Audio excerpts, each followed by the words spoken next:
Hello everyone, welcome back to my channel. आशा करता हूँ आप सभी अच्छे होंगे, मस्त होंगे।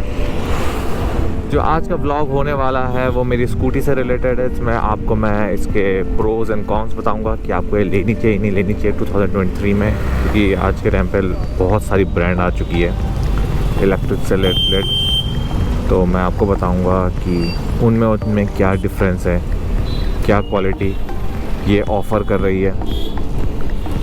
तो अभी के बज रहे हैं 12:30 सुबह के, दिन के 12:30। और आज मौसम भी अच्छा है, खुला मौसम है, धूप अच्छी आ रही है, तो सोचा एक राइड पे निकल जाए, शॉर्ट राइड पे। और इसी उससे आपको भी बता देंगे कि आप परचेज़ करें ना करें ये स्कूटी।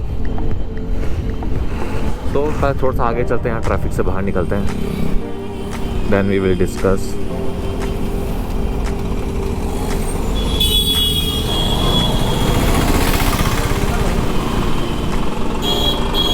बस वाले जाम के लगाते हैं।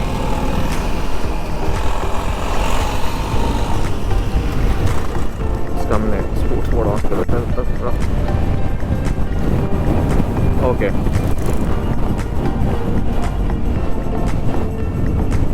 तो लेट्स स्टार्ट विथ प्रोस कि क्या क्या अच्छी चीज़ें हैं इस स्कूटी में in comparison to other scooties and all.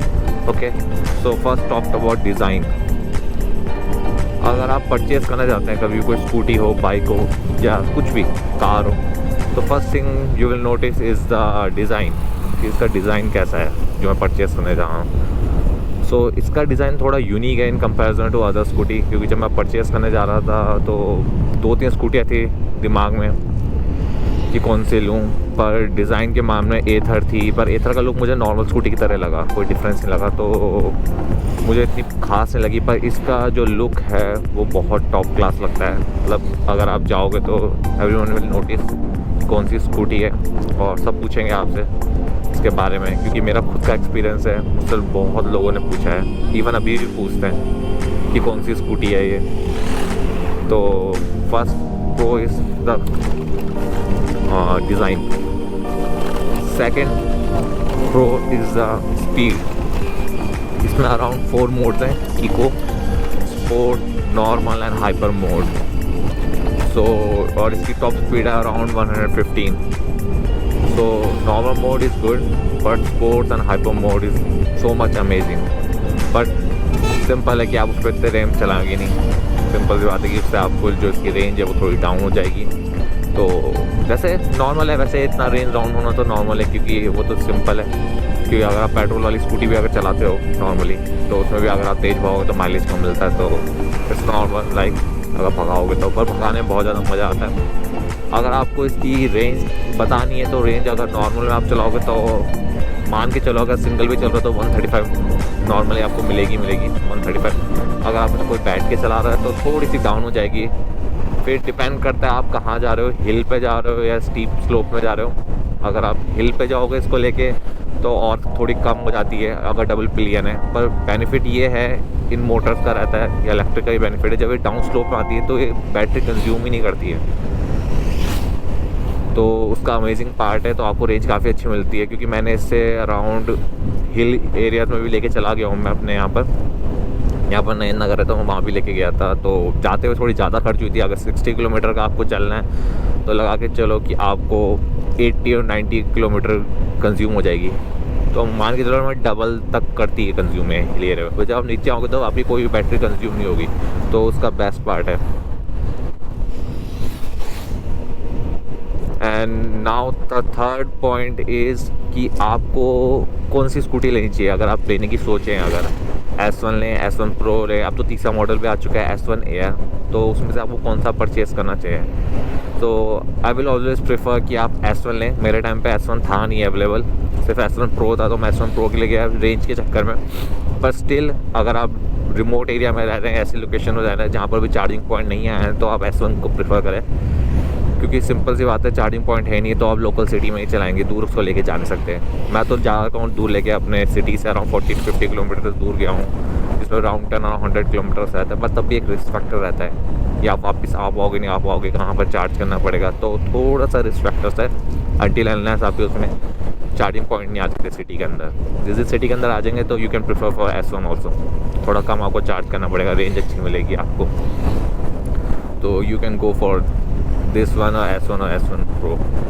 Okay, अब बात करते हैं इसकी कॉन की।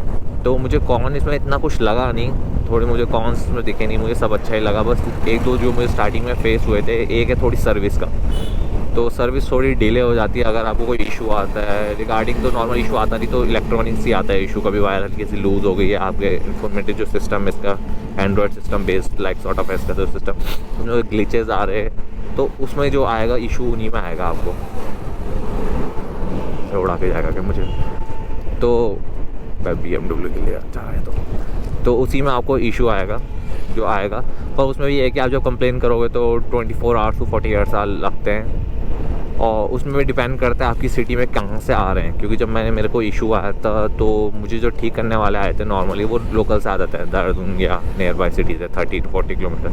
अगर थोड़ा सा आपका बड़ा इशू आ रहा है like sort of wire change करने का या कुछ करने का, तो वो लेके जाते हैं। तो वो ले जाने के लिए कभी कभार चंडीगढ़ से भी लोग आते हैं ऋषिकेश तक। तो चंडीगढ़ से आना का मतलब है वो पहले देखेंगे कि कितने जने की स्कूटी ले जानी है उनको, या 1 है 2 है 3 है, उस हिसाब से वो आते हैं, तो डिले हो सकता है आपको। और जब कभी आपका कोई डैमेज होगा और आप इंश्योरेंस क्लेम कर रहे होंगे तो उसमें भी थोड़ा टाइम लगता है, अराउंड 15 to 20 डेज़, क्योंकि मैंने अपना फर्स्ट इंश्योरेंस क्लेम करा था। तो बेनिफिट ये है कि अगर आपने 0 डेप्थ इंश्योरेंस कराया है तो उसको आप वो ठीक नहीं करेंगे, वो डायरेक्ट रिप्लेस कर देते हैं पार्ट्स को। अगर कोई पार्ट्स में इशू है या कुछ है तो पूरा रिप्लेसमेंट होती है, कोई इसमें डेंटिंग पेंटिंग कुछ नहीं होती है कि आपको डेंट है तो आप उसको रिपेयर करके भेज देंगे। वो पूरा आपका रिप्लेसमेंट करेंगे, कितना भी खर्चा होगा जो आप इंश्योरेंस में होगा वो इंश्योरेंस का क्लेम हो जाएगा आपको। तो उसका ये बेस्ट पार्ट है। ओके, और राइट नाउ मैं जो इसमें अभी इशू फेस कर रहा हूँ, अब वो मेरे कारण आ रहा है या इसमें कोई ग्लिच आ रखा है कि इसका पार्किंग मोड में नहीं जाती जल्दी से स्कूटी, कभी कभी इशू आ जाता है। मैं पार्किंग स्टैंड लगाता हूँ बट स्टिल वो पार्किंग में नहीं जाती है, तो स्कूटी ऑफ नहीं कर पाता हूँ मैं। तो अभी ये ग्लिच मैं कभी कभार फेस कर रहा हूँ। अब मुझे शो करना है, सो कंप्लेन रजिस्टर करूँगा कि क्यों आ रहा है। जैसे right now is also showing that your parking stand is open, पर मेरा पार्किंग स्टैंड क्लोज है, और ये ग्लिच अभी भी आ रहा है यार अभी। तो थोड़ा सा ये है इशू, नहीं तो उसके अलावा इसमें मुझे आज तक दिखा नहीं कोई इशू। तो मुझे मेरे अराउंड 6 मंथ हो चुके हैं, मैंने अराउंड 2700 से अब चला ली है इसको किलोमीटर। तो मुझे तो बहुत मज़ा आता है कि इस चक्कर में मैंने अपनी नॉर्मल स्कूटी भी चलाना छोड़ चुका हूँ। तो अगर आप डिसीज़न कर रहे हैं कि कौन सी स्कूटी ले 2023 में इलेक्ट्रिक के मामले में, तो मैं आपको यही कहूँगा कि आप ओला के साइड जाइए। ओला बहुत रिलायबल है, पहली चीज़। ओला की स्पीड अच्छा है, ओला का प्रेजेंस अच्छी है कि रास्ते में जाएगी लोग आपको देखेंगे, रेंज अच्छी देगी आपको, और आने वाले टाइम पे आपको स्टेशन से मिल ही जाएंगे इसके आराम से। पर मैं कभी प्रेफर नहीं करूँगा कि आप और ब्रांड्स के अंडर में जाएं। एथर भी अच्छी होगी पर यहाँ पर भी एथर आई नहीं है, ओला बहुत आ गई मेरे शहर में। पर मैं यही प्रेफर करूँगा कि आप ओला के साइड जाए, क्योंकि अब बेस मॉडल भी आ गया। अब ये तो मेरे को 1,60,000 की पड़ी थी, पर इसका जो S1 है वो अराउंड 1 लाख कुछ का होगा। और एक और लॉन्च कर दिया है कॉम्पिटिशन के उससे, S1 Air। तो आप कोई से भी उसमें जा सकते हैं जो आपको पसंद आए, तीनों मॉडल में से थोड़ा रेंज का डिफरेंस होगा। तो आप किसी में भी जाए, थोड़ा सा सीट में थोड़ा सा मुझे लगा हल्का सा कि सीट थोड़ी प्लास्टिक की है, हल्की हल्की, कभी कभी थोड़ी बैठने से दबती है, आवाज़ सी लगती है कि दब रही है। बट ठीक है, देखो 100% तो कोई भी परफेक्ट चीज़ नहीं होती यार। फिर ओला स्कूटी बने या कोई भी कार भी बने, इवन BMW होगी तो उसमें भी कहीं ना कहीं इशू होगा यार, बेशक वो 70 लाख की हो 80 लाख की हो। तो 100% तो कुछ परफेक्ट नहीं होता। तो बस इम्प्रूवमेंट रहती है, धीरे धीरे हर एक मॉडल में इम्प्रूवमेंट आएगी। तो मेरा मानना है कि आप ओला के साथ जाइए, आपको इन्जॉय आएगा। आप रिग्रेट फील नहीं करेंगे जब आप ओला को परचेज़ करेंगे, आपको इन्जॉय आएगा, आप नॉर्मल स्कूटी चलाना ही छोड़ देंगे। सो आज का यही था। सो अगर आपको पसंद आएगा तो do like share and subscribe to my channel. Okay, तो मैं कोशिश कर रहा हूँ अपने उससे अच्छे कंटेंट लाने की करूँगा कोशिश। थोड़ा सा सपोर्ट मिल जाए, थोड़ा सा पुश मिल जाए, तो मैं फ़िटनेस से रिलेटेड, हेल्थ से रिलेटेड, व्लॉगिंग से रिलेटेड अपने उससे कंटेंट बनाता जाऊँगा। So do support me. Thank you all, love you, bye bye.